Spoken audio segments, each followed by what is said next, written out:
Olá, o programa Trilha Social, o programa que fala o bem, faz o bem e divulga o bem, está começando agora e trazendo sempre novidades para vocês. Mas antes da gente falar com a pessoa que está aqui no nosso estúdio hoje, eu quero convidar você para fazer parte dessa grande ciranda do bem. Nós precisamos de nos dar as mãos para construir um mundo melhor, mas cada um tem que fazer a sua parte.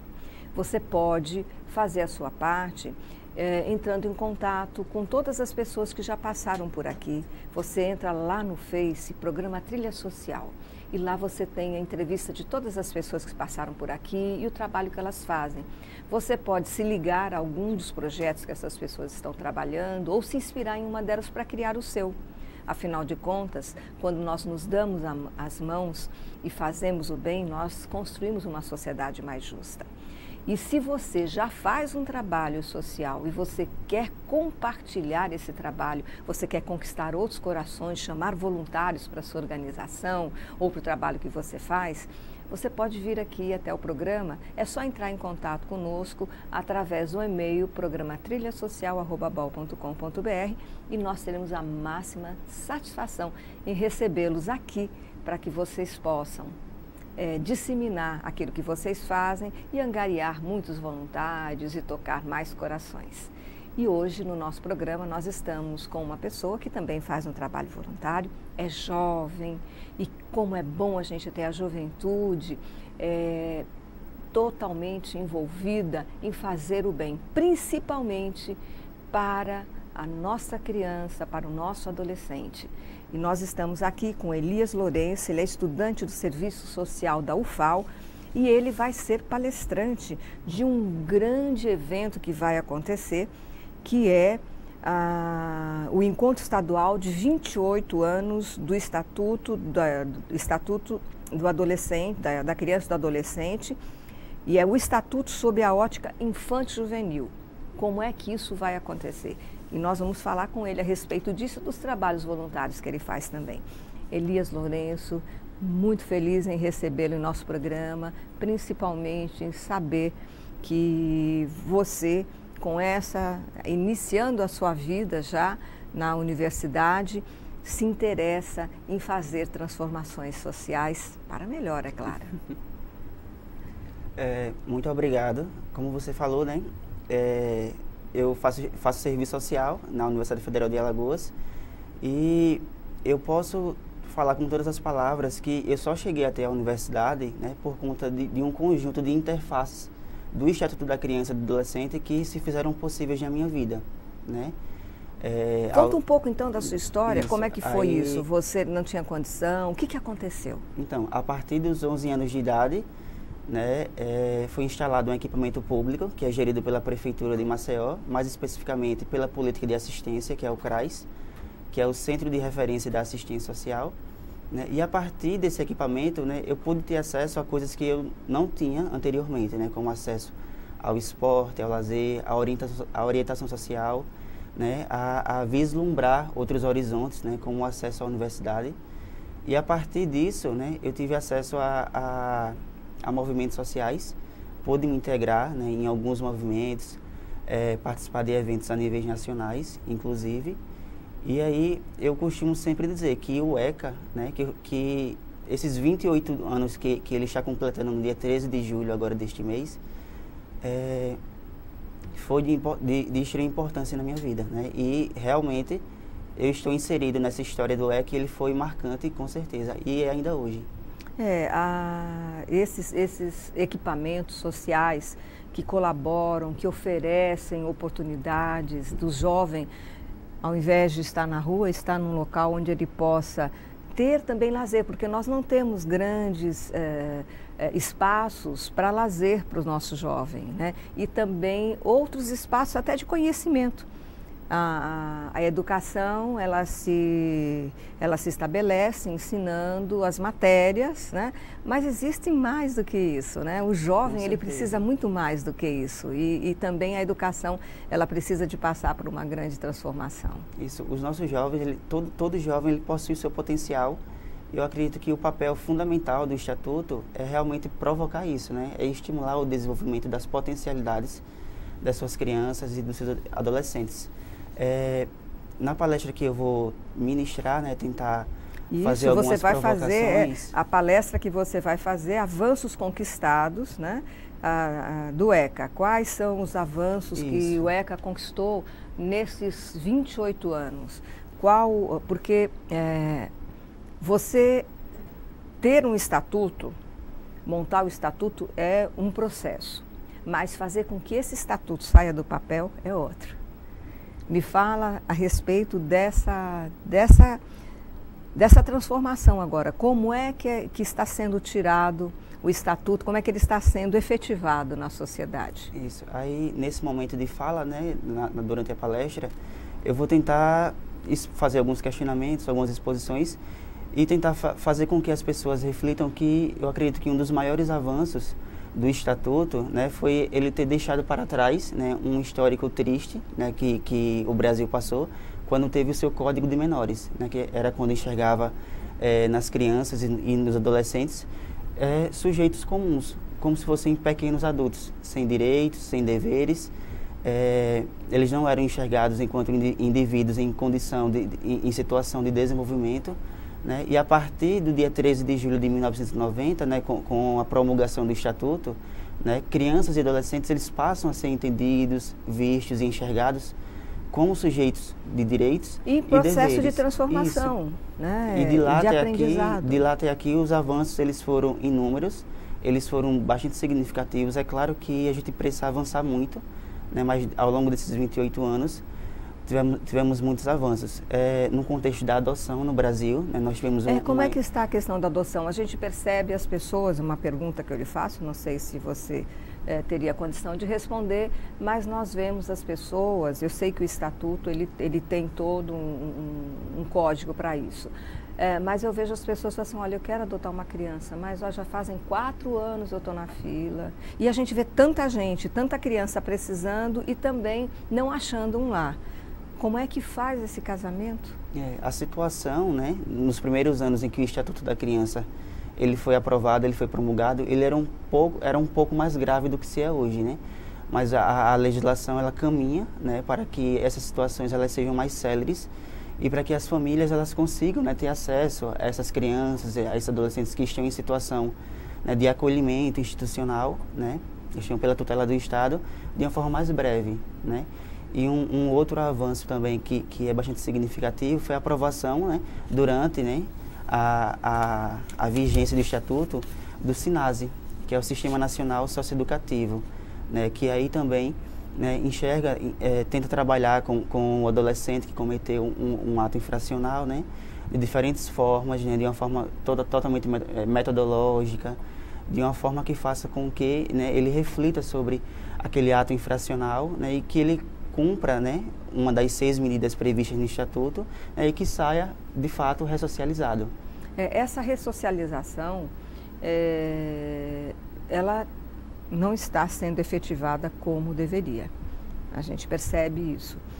Existem muitos trabalhos que eu vejo se espalhando pelo Brasil, chama-se justiça restaurativa, principalmente no âmbito da reinserção social de jovens que tiveram experiências negativas e estão tentando ser ressocializados. O que você sabe alguma coisa a respeito dessa questão da justiça restaurativa? Então, da justiça restaurativa, eu ainda não me foquei ainda nesse conteúdo. Então, na questão que você trabalha para essa reinserção social, quais são os trabalhos que são feitos com esses jovens? Então, existem, né, o SINASE ele garante toda uma estrutura, toda uma conjuntura, né, que aí diferentes instâncias participam, né, por exemplo, se o adolescente ele teve uma medida de liberdade assistida, ele vai cumprir, né, ele vai ser assistido por equipamentos de município, pelos CREAS, que são Centros de Referência Especializados de Assistência Social. E aí, se forem outras medidas, né, que for, assim, um pouco mais graves, digamos assim, como internação, né, semi-liberdade, Aí é onde entra o Estado, né, através da SUMESE, que é a Superintendência de Medidas Socioeducativas, e esses espaços eles também podem ser acessados por diversas iniciativas da própria sociedade civil, é importante que se diga. Como eu já integrei vários movimentos sociais, eu já tive a oportunidade de adentrar as unidades, de executar atividades lúdico-pedagógicas com eles, e foi bem interessante. Esse espaço se é dado a partir de uma articulação com a coordenação de cada unidade, de cada centro. Os trabalhos que você fez lúdico-pedagógicos, quais foram? O que é que você percebe nesses jovens? Qual a maior necessidade deles? Porque tem algo que chama mais atenção. O que lhe chama mais atenção? Então, todas essas atividades, elas sempre tinham como interface a educação em direitos humanos.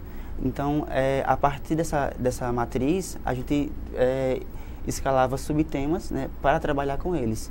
De repente, direitos humanos e educação, né? Direitos humanos e essa questão dos direitos sexuais e dos direitos reprodutivos com eles. A gente também executava algumas oficinas abordando o contexto familiar, né? Tentando fazer com que esses laços fossem melhor efetivados.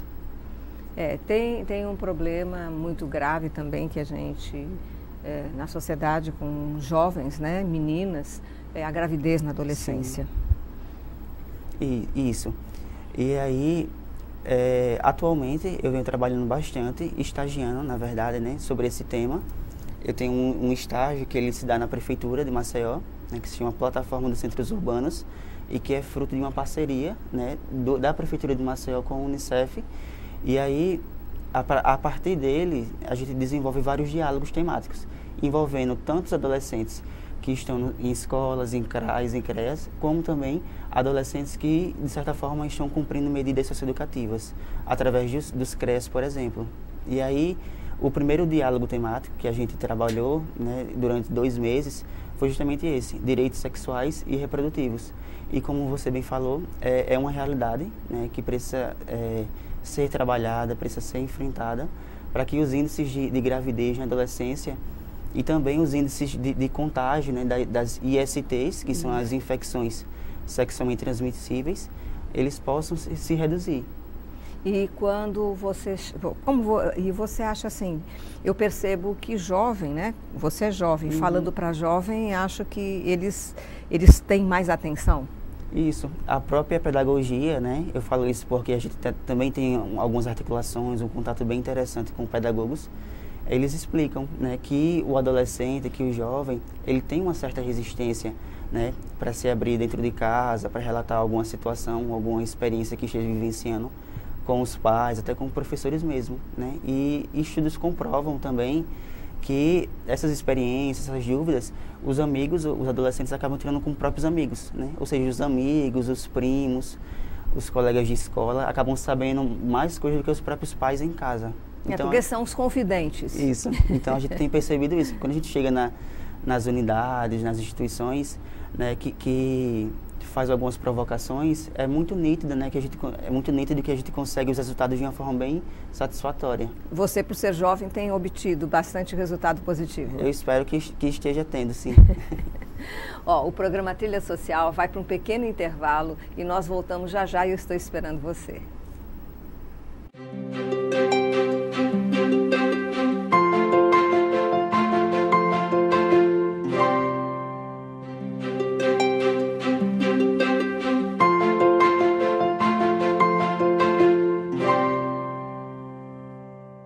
Pelas leis da aerodinâmica, o besouro não pode voar. As asas são pequenas demais para o peso do seu corpo. E seu cérebro microscópico, incapaz de enfrentar a complexidade de um voo. Ainda assim, o besouro prova que o inexplicável, o difícil e o que parece improvável, muitas vezes acontece. Associação Brasileira de Linfoma e Leucemia. 100% de esforço, onde houver 1% de chance.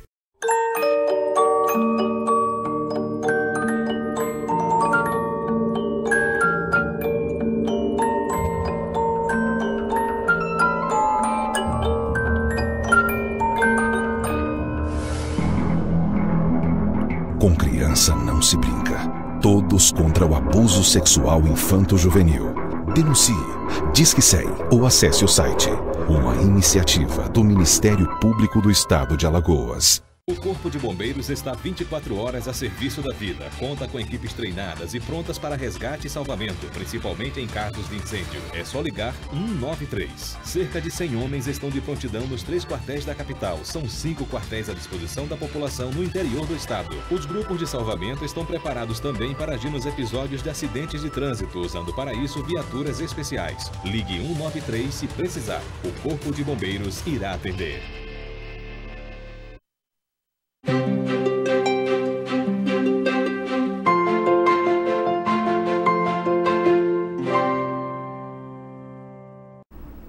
O programa Trilha Social volta agora desse pequeno intervalo. Nós estamos aqui com Elias Lourenço, que é estudante de Serviço Social da UFAL, falando desse grande evento que vai acontecer dia 25 de julho, que é há 28 anos do ECA, né, o Estatuto sobre a Ótica Infanto-Juvenil.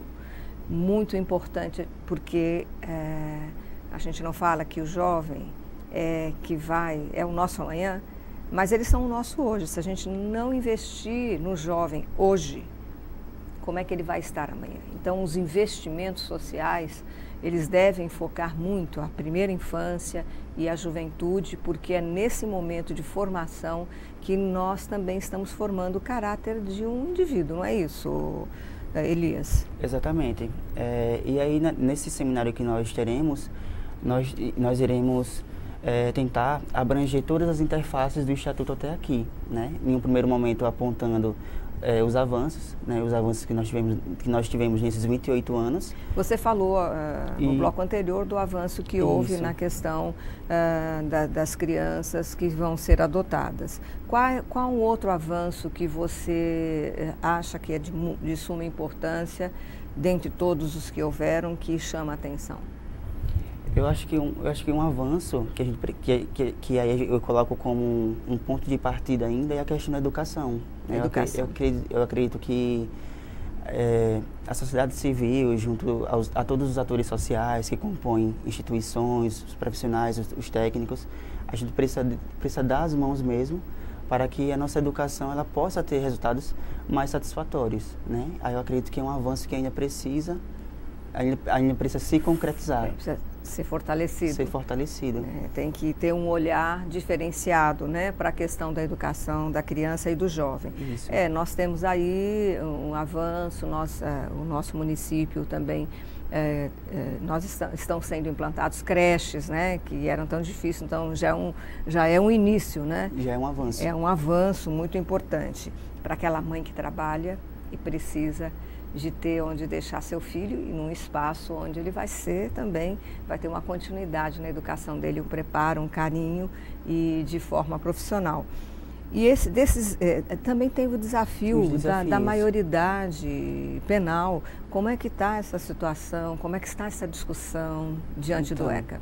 Esse é um enorme desafio, é importante pontuar, né, no qual ativistas de direitos humanos, defensores de direitos humanos de crianças e adolescentes tem pontuado bastante essa questão, né, que existe toda uma corrente, existe todo um pensamento que quer fazer com que, né, a idade, né, para que um indivíduo ele responda, né, criminalmente reduza para 14 anos. É o que se chama redução da idade penal, né? Esse tipo de abordagem não enxerga na criança, não enxerga no adolescente um sujeito, né, em situação de desenvolvimento, com inúmeros determinantes sociais, econômicos, né? Então, assim, é interessante, é necessário que todos nós, né, possamos ser contra essa medida e, como foi pontuado agora há pouco, lutarmos por outras questões que são extremamente mais importantes, né, como os índices de educação, se os adolescentes e jovens que moram em regiões periféricas, se eles estão tendo pleno acesso ao lazer, ao esporte,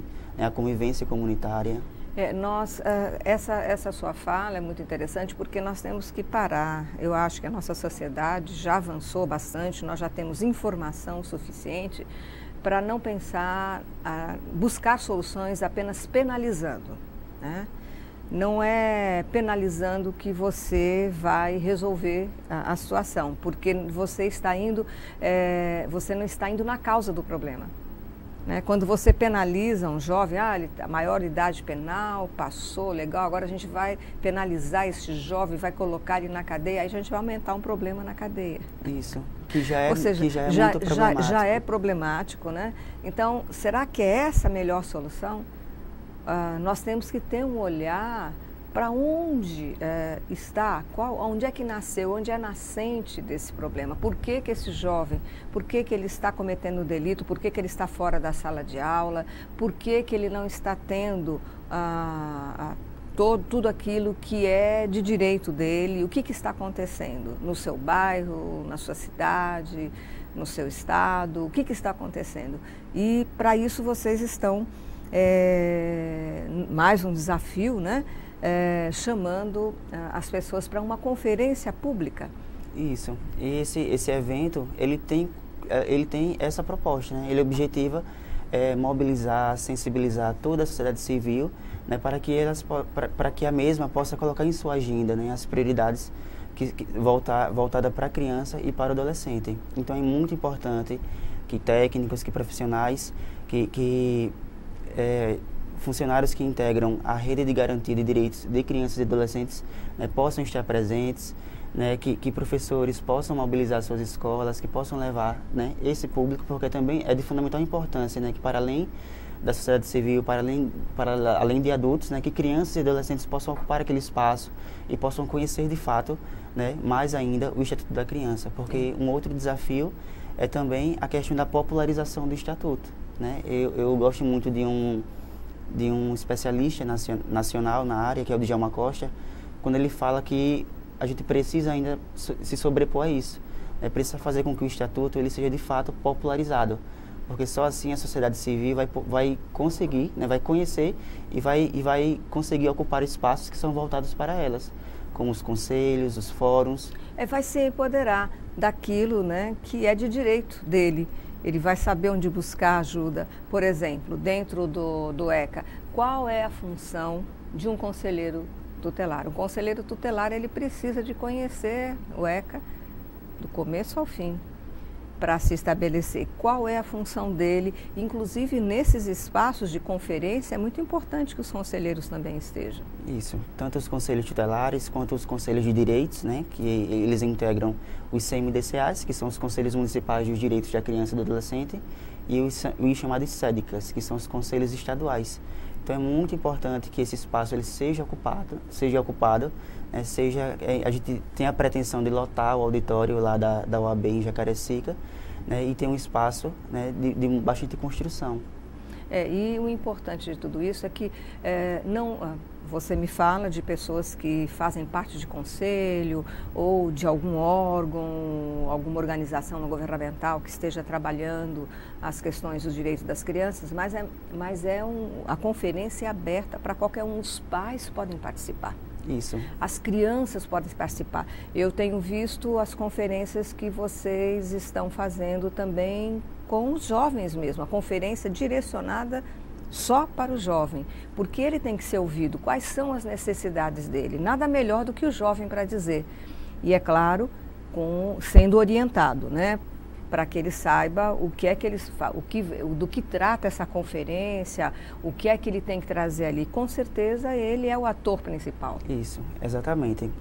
A conferência da criança e do adolescente, ela tem uma especificidade muito interessante, que é a sua etapa inicial, caracterizada como conferência livre, né, que é um espaço em que ela pode acontecer, ela pode se dar em escolas, em ONGs, em qualquer espaço que sirva e que seja de convivência de crianças e adolescentes, né, onde a partir de jogos cooperativos, onde a partir de uma construção mesmo na prática de uma cidade, a criança e adolescente ela é convidada, né, a pensar os direitos, a pensar os deveres, a pensar qual é de fato, né, o papel do gestor, né, da Secretaria, por exemplo, de Direitos Humanos, qual é o papel do prefeito no seu município e o que o prefeito ele precisa fazer, né, no que se refere à proteção integral da criança e do adolescente, né, e aí esse processo ele já vem se dando, né, eu acredito que há uns 5 meses, já vem se dando aqui em Maceió e também em outros municípios